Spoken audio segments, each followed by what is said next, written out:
Hello, everyone.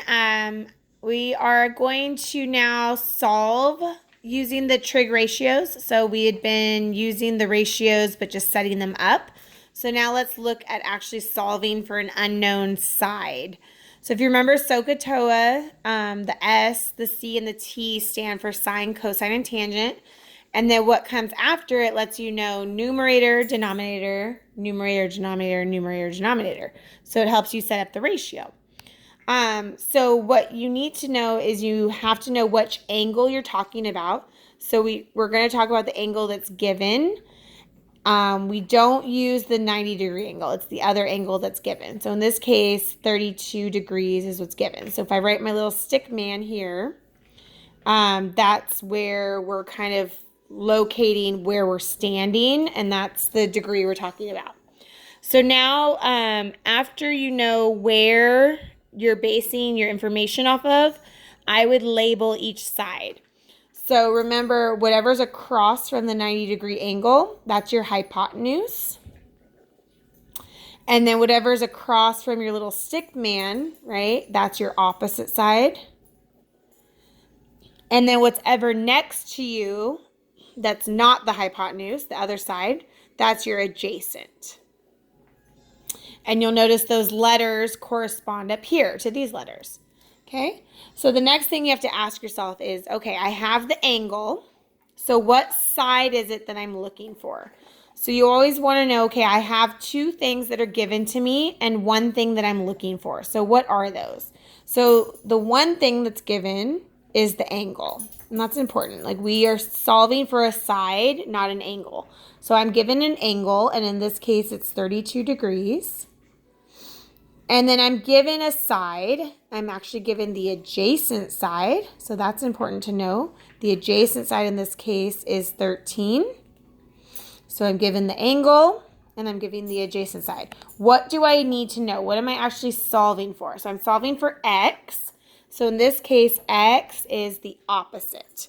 So the opposite side is my unknown. That's my x. So I don't know that one. Okay? So then I look at the ratios and I go, okay, well, I have the angle, I have the adjacent, I need the opposite. Which trig function includes the adjacent side and the opposite side?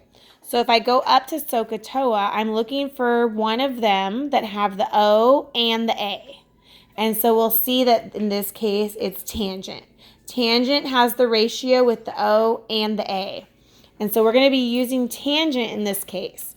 So we're going to say, okay, tangent, and we always put the angle with that. So that's 32 degrees. So tangent of 32 degrees is equal to, opposite is in the numerator. So that's my x. And the adjacent is in the denominator. In this case, it's 13. Okay, from here, we want to isolate x. So now we're just doing algebra. So because 13 is in the denominator, to get rid of a denominator, we just multiply both sides by it. And if I do that here, I end up with x, which is nice because x is now isolated. This is a little bit different than the example I did in seesaw, where x was in the denominator. So in this case, it's actually easier. So I'm going to say 13 times the tangent of 32. And when you're doing that, you need to make sure that this is in parentheses because otherwise sometimes the calculators get mistaken. So I can do this in the calculator. Now, when you're doing a graphing, you actually don't need a graphing calculator. You can do a scientific calculator. You can even turn your cell phone calculator to the side, and these are there. Just make sure that you're in degree mode. So I actually, on my computer screen, have one up. And you'll notice right here, let me get there, that the degree is right there. So you do not want radian. Radian is not what we want. We want degrees. And so now I'm going to put in what I had. So I had 13, right, times, sorry, I have to do it from here. 13 times. And then in the parentheses, I want tangent. So tangent, you'll notice, is over here. It's the tan button. And then I'm going to do 32 degrees. Okay? So that's how I set it up. And when I hit enter, The answer that's given is X. That's my unknown. So I believe this worksheet said to do the tens place. So we will have 8.1. So over here, we can say that X is roughly 8.1. Okay? So there's another example. I will put another video up with some other examples. Thank you.